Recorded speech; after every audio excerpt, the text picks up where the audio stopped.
Hi, everyone. Welcome to Journeys with PDA Coffee Chat podcast, where we seek connection, community, and co-regulation while discussing all things PDA.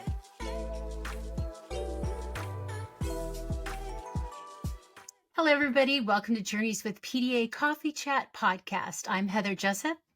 And I'm Kerissa Lyman. Today we have a really special guest with us, Michelle Graves from Homebody Michelle. So today's topic is going to be everything PDA, and we also are going to touch on autistic burnout.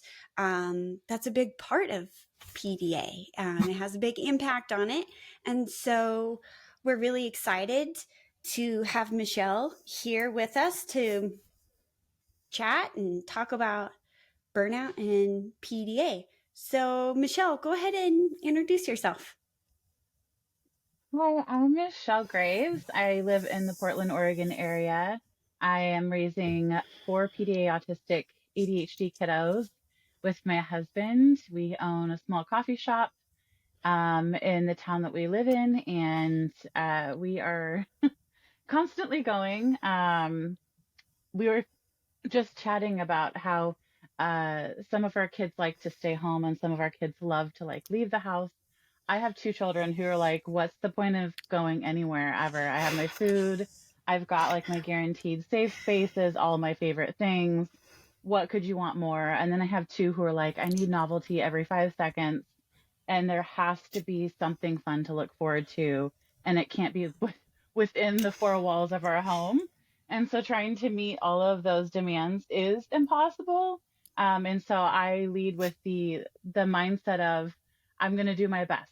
And we're all human. So we're all going to do our best, but there's always somebody's needs that aren't completely met at the same time as everyone else's. And we just roll with that and accept that we're all having a human experience. So I don't have this mindset that everything has to be a certain way, but I truly love our life and the way we do things and the healing that we've experienced over the last several years since we discovered autism and our autistic, nature and our PDA as well. And so, yeah, we've really gained a lot of wisdom just understanding what PDA and autism is. And it's not just behavioral stuff, but there's a whole level of understanding below the surface of that behavior that is communication of needs and wants and desires and just personality. And it's not a flaw. It's just a really beautiful thing if we're willing to look below the surface, which it takes a lot of discovery and a lot of work. So that's me.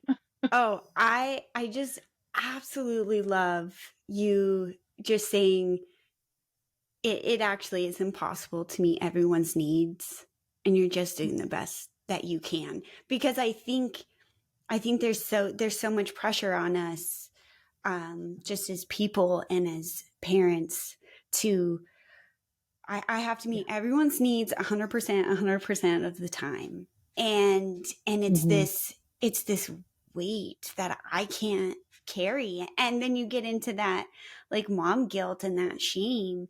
And wow, just so refreshing to hear you say, I can't do it all, but that's okay. I mean, that is okay. And just doing the best that you can. Man, that just that encourages my heart right there, to just get to be able to hear we're just doing the best we can. Yeah, and we have another teammate, Dusty, and she brought this quote from a workshop that she went to, and I wish I could remember what it was so I could reference it. But it's, I parent at 30%. And that's just kind of if I'm getting 30% of my parenting in, I'm doing a good job. Yeah, it's so true.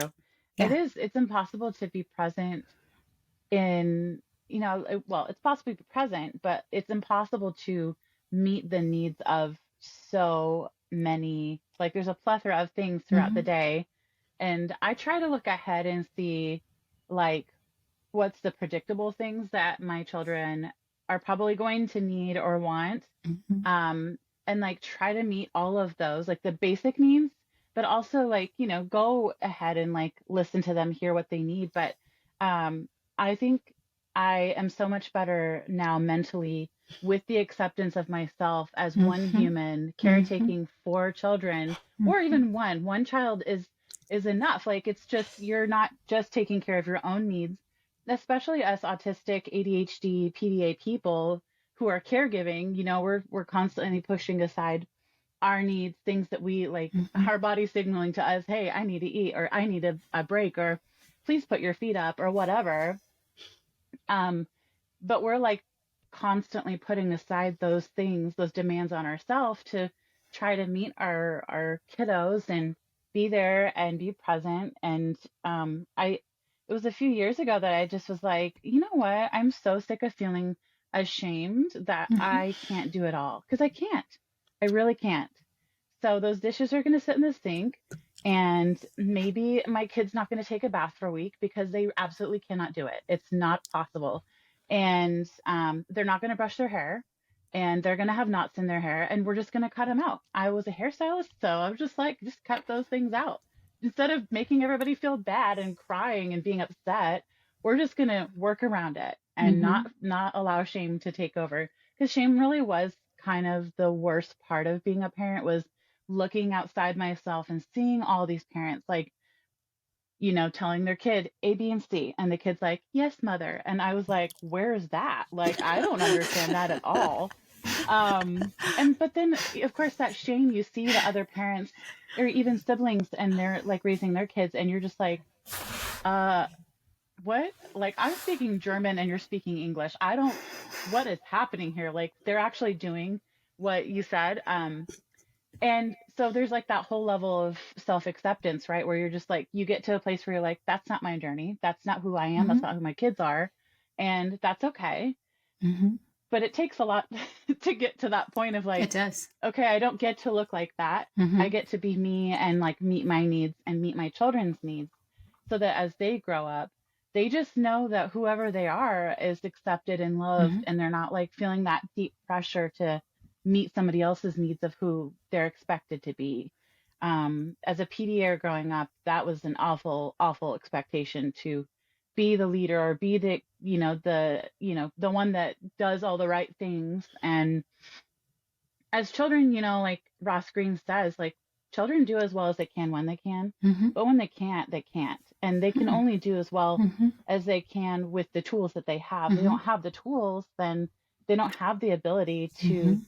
do the things that are expected of them. Right. Um, and so all of that kind of helped me melt away all of the things that I used to be as a parent, which was quite authoritative, like Mhm. authoritarian. I was like, you're going to do this, you're going to do that. This is how things are. I'm controlling, and some parents, like, that works for their dynamic and their family structure. But for us, it was so awful for my kids. They were so sad. They didn't feel like they could be themselves. They couldn't speak their mind. They didn't get their needs met. Right. And that was awful for them and for me too, because it was like none of us were happy. Right. Right. Yeah. So yeah. Yeah. That the shame that you carry Mhm. through that of I'm trying to make this work and I actually don't know what my needs are. I don't know how to Hmm. how to do this.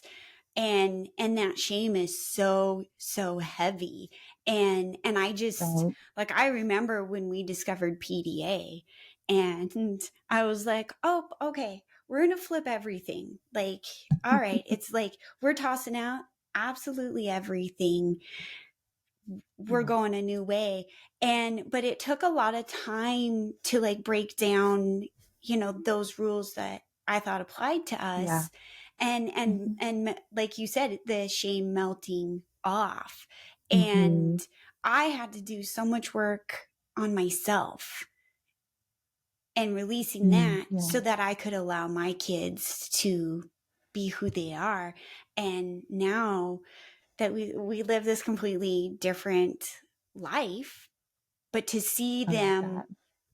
that they can be happy and they Mm-hmm. can talk to me and we have, this better relationship. It's amazing. I'm so thankful, Yeah. that we scratched everything, because I was like, I was that authoritarian, like, these are the rules and this is how it's going to go. Mm-hmm. And everyone needs to, like, stay in line. And Yep. I found, like, I was one of those yelling moms. And Mm-hmm. Me too. I was always yelling because I'm like, I asked you 40 times nice and nothing's happening. Mm-hmm. And then I was yelling all the time, which was really distressing for me. It made my kids miserable. My husband was miserable, and nothing was working. And, Mm-hmm. so then when you go, oh, like, my kids aren't naughty. They don't have the Right. tools to do what I was asking. Mm-hmm. So let's Yep. do it different. And I came from the background of having, I'm a former special education teacher. And when my son was diagnosed autistic, I thought, you know what? I got this. I've got this. I have a degree in this. Um, boy, was I. Boy, was I so wrong. Yeah, it was, we were going to do the schedules and we were going to do the reinforcers and we were going to suss out this behavior and reinforce this behavior Mm-hmm. and everything was going to be perfect. And once again, yeah, yeah, I had a very enlightening couple moments where I was like, you know what? They're just, what? My whole adult life is a lie. It's a lie. But once I gave up that control, um, it everything just got so much happier in our house. Mm-hmm. Yeah. My son was happier. The energy in our family was happier and it was healthier. Um, Yeah. yeah. That's great. That's great.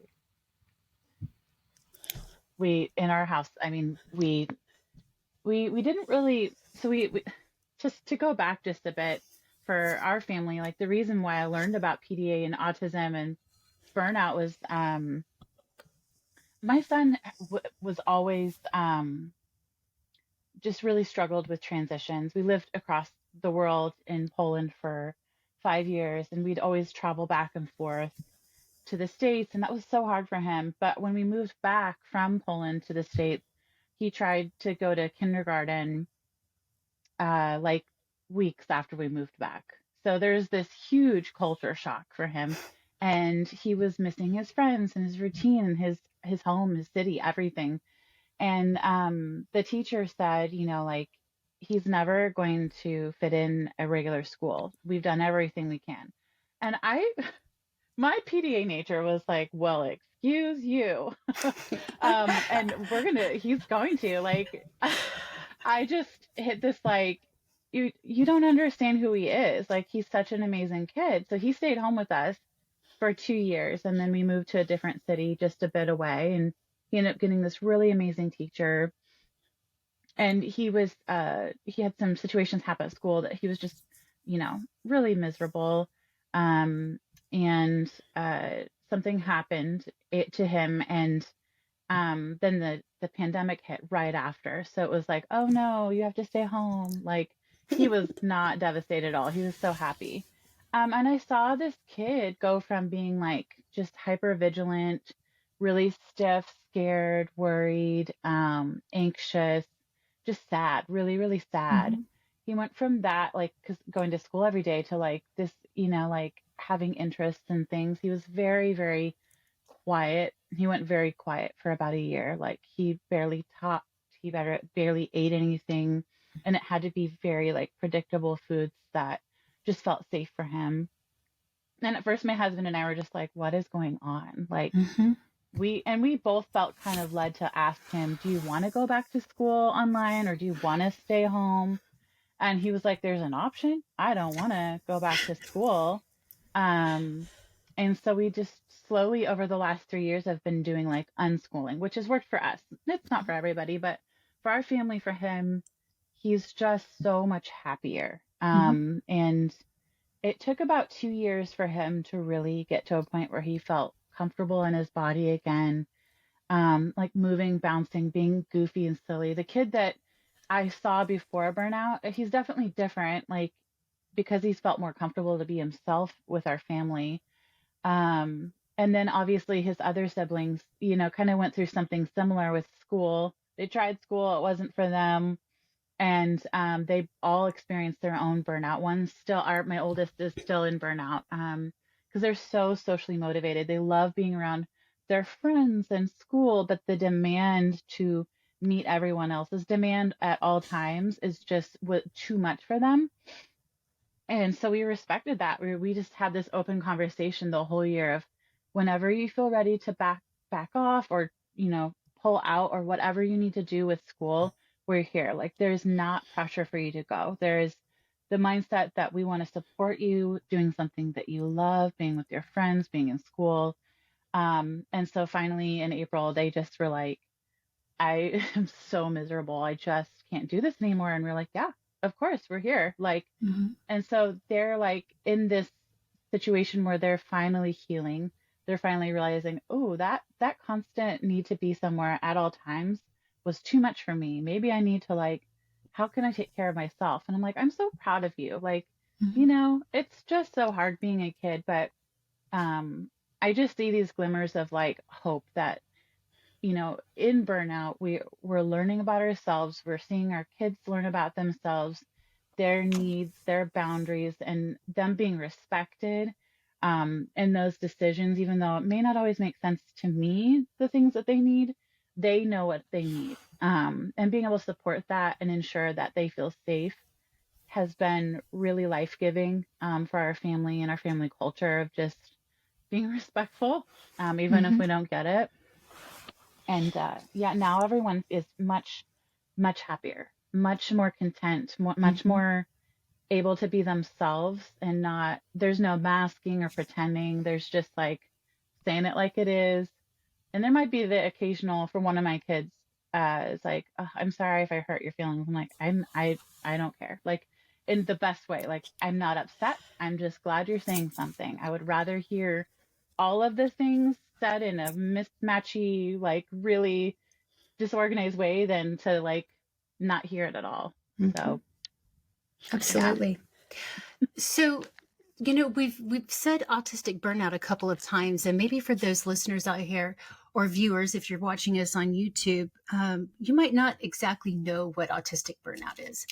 And the National Autism Society in the UK has come up with a definition for autistic burnout, and they define it as a syndrome conceptualized as resulting from chronic life stress and a Mm, mismatch of expectations and abilities without the adequate supports. It is yeah. characterized by pervasive, long term, typically 3+ months of exhaustion, loss of function, and reduced tolerance to stimulus. Hmm. Um, when I when I saw this, we work a lot with family. We help support families who are trying to navigate the special education system in here in the U.S. And we hear a lot that their kiddos, summer, they're able to recover over summer. They start school, they like school, they're social, they want to be at school. And then boom, we come up to the winter holidays and then they Hmm. can't go back. They are unable to access school after the winter holidays. And if you Hmm. look at that definition, it's the 3+ month, it's the 3 months Yeah. of having to mask. Their supports are not adequate at school. Um, Yeah. and you went back and you mentioned the pandemic, and we've also had parents relate to us that it's like, when the pandemic hit and everybody went into lockdown or social what was it called? Distancing. It's been that long. I can't remember what the Mm-hmm. word was. It was like their children regressed. And they Mm-hmm. saw this as a huge concern that their child, they're not coming out of their room. They only want to Yeah. watch YouTube. They only want to do X, Mm-hmm. Y, Z. And, the connection is, for the first time in their lives, they probably were able, society's expectation of staying home matched Mm-hmm. what their adequate supports are. Um, Right. so, it just, and with you having that, say, giving us that or that example from your own home, and it was certainly like it was in our home around when the pandemic hit, is when we really fully embraced the Mm-hmm. the the the appropriate supports in our house to support my son. And we just didn't do, we didn't go, we didn't do this, we didn't do that, we didn't do this therapy or that therapy. And it was just, and that's when he truly Yeah. started to heal and to recover from that autistic burnout. Oh, that's incredible. Um, so I know one question that always comes up when we start talking about autistic burnout, and so like I've gone through it with both of my children, and then even after I realized that I'm autistic, I was able to actually look back into my own life and go, oh my gosh, I was like that period, we call it the dark days. Mm-hmm. I was in burnout, and I didn't know I was autistic, and I didn't know what was going on. And I was Yeah. struggling. Um and so I had that experience to kind of draw on to support my kids. And so both of mine have gone through autistic burnout. And Mm-hmm. one of the big questions that we get a lot, and that's I think a really big struggle for parents, is, well, how long is it going to take for them to get out of burnout? And and that can be one, as a parent, you're really worried about this Oh child yeah. who, they kind of like, they don't Mm-hmm. want to eat, they don't want to shower, they don't want to move, they like don't want to do anything. And so it is, I think, scary as a parent to see your kid, like, we Mm-hmm. don't want to see our kids hurt or sad. And so Mm-hmm. I think there's that just natural, like, I want them to be better. And, well, Mm-hmm. how long, and what, and um Yeah. because I've gone through it with both kids. Yeah. My answer is like, there is no answer. Like, there's no Yeah. time frame. But um just, so how would you answer that question when you've got that, like, really worried mama, and she's like, okay, well, how long till they're Yeah. better? How are you going to answer that? Right. I love that. I do love that question. And I think that my answer, I mean, I have a lot of family that said, like, when do you think your kids are going to be not burnt out? And my answer is always like, I can't treat it like it's a wound that I just put a band-aid on. I have to like get into that and like really like into the nitty-gritty, like what kind of questions do I need to be asking of each of my kids? Because burnout can be quite complicated depending on the personality, the needs, the amount of time that they've felt they've had to like uh, mask or hide, or just the pressure that they carry or that they're under to, go do, be, or whatever. Even if it's something that they love and adore, Mm-hmm. Mm-hmm. especially PDAers who Mm-hmm. really push themselves to do things that they love, but then afterwards they realize, oh, that was too much. Um, I would say, it doesn't have a time frame. And I know that's hard for parents because parents, in a way, we're used to being the ones in control in a way. And in the best way possible, we need to have like some kind of finite, like, this is how things are. This is what you can expect. It just feels really scary to be told, like, well, there's not really like a Mm-hmm. equation to like Mm-hmm. get the solution that you want. A lot of it, for at least for my own experience, is letting go. Mm-hmm. Letting go of any expectations you have of yourself, of being the parent that you thought that you were going to be, that you're supposed to be. And I was talking to my husband about this the other day, is just don't look to your left and right trying to figure out an example to look from. Look within. And that's Mm-hmm. hard because a lot of us parents who are on this journey, we don't have a lot of intuition as to like what to do next. We're just putting one foot in front of the other and just figuring it out. And we don't have like a roadmap. We're just hoping that what we're doing is the right thing. But what we see is the evidence. And the Yes. evidence is Yep. that our children feel safe with us. Mm-hmm. They feel loved. They are eating, which is like, who cares if they're going to eat brownies and ice cream and cake, whatever. Like, I would never, 10 years ago, I would have been like, that's not happening. But now I'm like, you know what?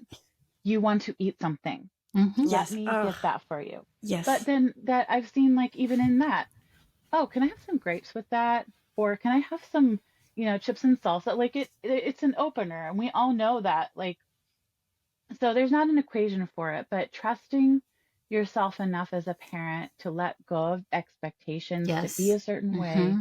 really does help you in your mental health. And it's just a reminder that, like, there's so much compassion for you, so much compassion for your children, that you don't have to have it figured out. You don't have to know what's next. Just know that you're there assigned to this person that you have that is your mini me. And you can figure it out together. A lot of it is following their lead and figuring out what they need. And then all of a sudden, months or weeks later, you start to notice them kind of pulling out of their shell. And it could be even years. Like, Mm-hmm. every kid is Mm-hmm. different. Like, there's no pressure to get to some destination. I think that's the hard thing that a lot of us were faced with at the beginning, when our kids really hit that full burnout, where we're just like, oh gosh, what is happening? Like, and you're really worried and you're wondering what is going to happen, like what's our future look like. But the thing that I would wake up and look at myself in the mirror and say, Michelle, you don't have to have it figured out today. You don't have to have it figured out today. And I would just tell myself that every day, because I really would feel so concerned or so worried.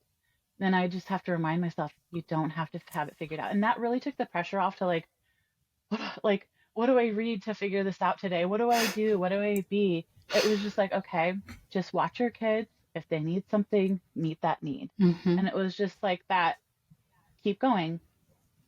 And that was how we got to where we're at now, which is, we're all so much happier. And again, my kids are, they go in and out of burnout, but that is also, I think, part of the autistic experience, is that when we do have huge amounts of pressure and stress in our lives, which is impossible to avoid. We're humans. Like, we're carrying loads that are heavier for us than maybe for other people. Right. And as our kids get older, them understanding that that's going to be part of their adult experience as well. There's no way to avoid that, but to find ways to be compassionate to ourselves Mm-hmm. and remind ourselves we don't have to have all the answers. That really does help. And it just takes that, like, shame off of, like, Mm-hmm. oh, you don't have everything figured out. No, I don't. I absolutely don't. And that's okay. Yeah, We're I just love that. sometimes we're just making it up as we go along. Yeah. Exactly. Mm-hmm. Yes. And that just like that one day at a time. And that's kind of Mm-hmm. how we went through my daughter's burnout. It was just one day at a time, one day at a time. And Mm-hmm. it was like, we just are going to make it through today, and then we're going to get up Mm-hmm. tomorrow, and we're just going to do that day. And Mm-hmm. and I would get the questions, well, when is she going to go back to school? And Mm-hmm. you're just going to let her do nothing? And Yeah. well, why don't you make her come out of her room? And Right. because for an outsider looking in, it is hard to comprehend. Yeah. And so for my daughter, she laid in her bed and watched YouTube, and she was like barely was eating. She would only drink water out of a cereal bowl. Like that was how much she could not even tolerate the idea of having to drink water the standard way. Like she will drink out of a cereal bowl, and she did just nothing. And so we just went one day at a time, and we just tried to, you know, love her and give her compassion. And it was hard, and you know, and I was worried too, like I don't know what I'm doing, am I wrecking her? You know. And so it was a full year, and we, my husband and I, kind of just accepted, like, well, maybe this is just what her life looks like. Okay, we're okay with that. If that's what she, like, if that's what she needs to be peaceful inside of her, okay, we'll do it. And like, sure enough, one day she just bolted out of her bedroom and was like, hey, I want to go to summer camp. And I was like, excuse me, where have you been the last year? And I was like, oh no, baby, I don't think you can handle that. And she's like, yes, I am. And so I was like, okay. And so like, I like found a YMCA day camp, and I was like, hey, like, it's long. Are you sure? And she was like, yes. And if you could not walk me up to the door, that would be great. And so I was like, you know, like, this kid hasn't left her room in a year. She can't like bust out into doing all this stuff. And it was phenomenal. She absolutely loved it. She did it all summer. She was so energized. And the thing that was really incredible is sometimes she would come home and she would just sleep. Sometimes she would come home and have energy. And we were just like, okay, like, whatever you want. And to see her go back and engage in life fully on her terms, and knowing that she was fully supported at home. And I was like, well, if you're too tired to go tomorrow, you don't go. You stay home. No biggie. She, you know, and so that freedom. And boy, I was like, oh, okay, so we're going full force back into life. Okay. Sounds like, all right, sounds good. And it was really exciting to see her just spark to life in such a big way. And she was like, I want to go back to school. And I was like, okay. And so she's been in school, and she's been, you know, then back home school. Cause then she's like, all right, I'm done. I can't do this I cannot do this another minute. And you know, and I'm like, okay, we're done. Come home. And so that's that, you know, that flow. And you said earlier about respecting their needs, even if I don't understand it. And I was like, okay, if you want to go out and do stuff in the world, cool. Like, I'm with you. If you want to come and lay in bed for a week straight, like, I'll throw some Skittles in your room. Like, I'm with you, girl. I love it. Some days where you just have to like scoot things under the door. Like, here's your dinner. That's what I'm doing with my oldest right now. Is they just got out of school a few months ago, and so I'm just like, sometimes they say, text me what you have for breakfast, and I'll let you know what I want. Sometimes I just walk up because it's just too much of a demand to ask. I'm like, hey, I brought you something. And they're like, ooh, you know, like, they're so excited. And I try to always, add Skittles or something colorful, fun. Just adds that novelty. And then it just makes everything so exciting for them. But it's great having that option. It's funny when I just will make the dinner, and then he's like, Hmm. how did you know I'd want this? And I'm like, because I'm thinking Oh, in my head, you eat 5 things. So there's, yes. I mean, I had a 20% chance of being right. So, I love it. it's like, thanks, mom. But That you're like, then you're the rock star hero mom because you figure, it's like, oh, Yeah, like, yeah, okay. It was either going to be and I pizza or love that. chicken nuggets. So, Yes. but It's the like, same. yeah, Oh, sorry. he's feeling that love and that support Mhm. Yeah, because that's great. you're like, hey, if you only want to eat these certain things, like, I'm Hmm. on board. I'm not going to Yeah, try to force, like force more, absolutely. and like you said, Yeah. they'll get to the point where they're like, oh, I need some grapes. And you're like, okay, cool. Hmm. And Yeah. Oh, yeah. It's so funny though, because I love sharing. I love hearing other people's experiences in parenting because it's so similar. Like my kids. I Yeah. mean, I don't remember the last time I made a meal for all 6 of us and we all ate it.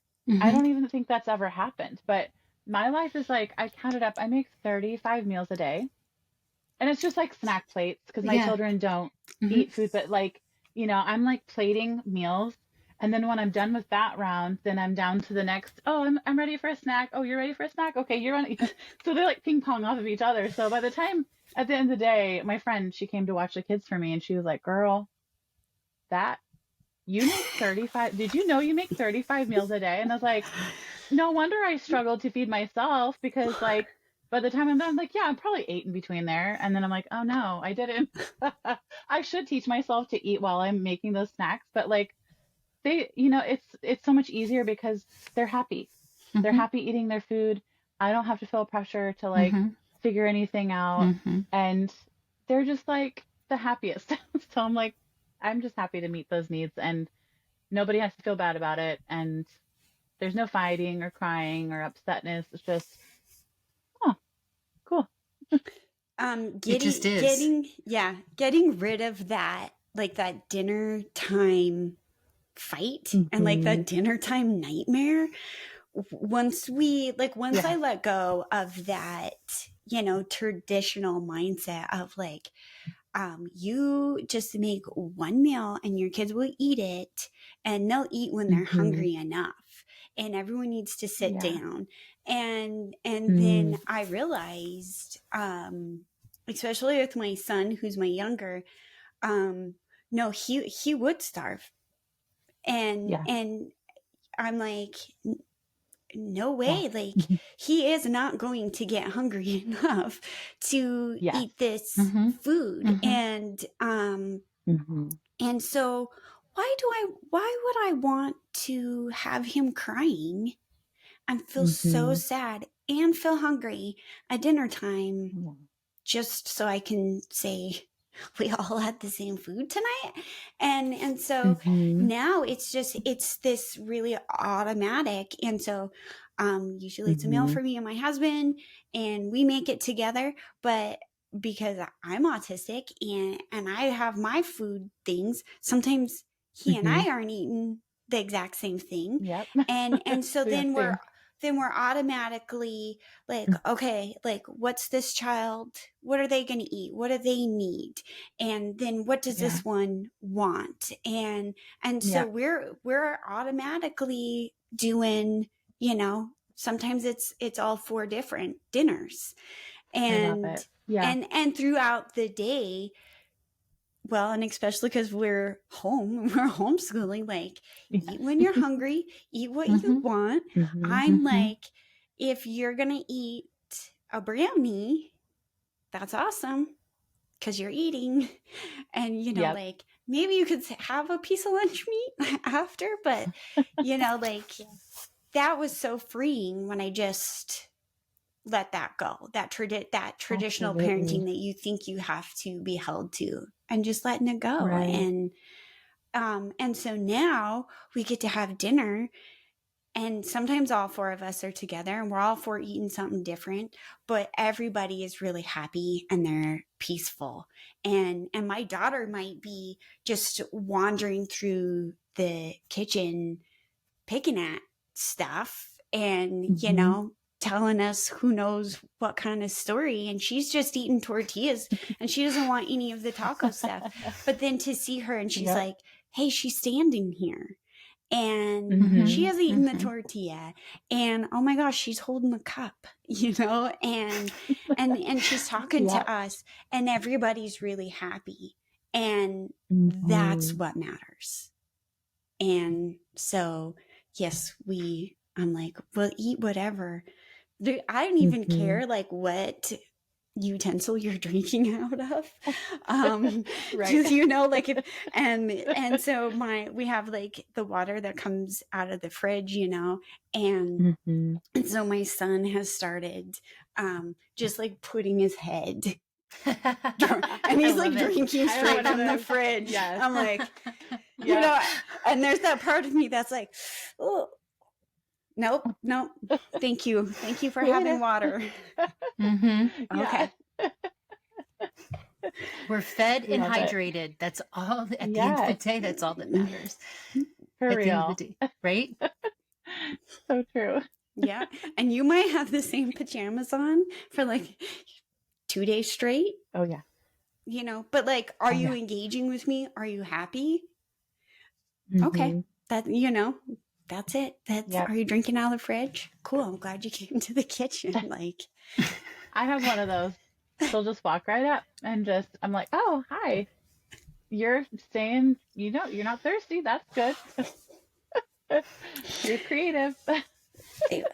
Yeah. And, but it's also so exciting to just see them be able to relax and to just, you know, be who they are.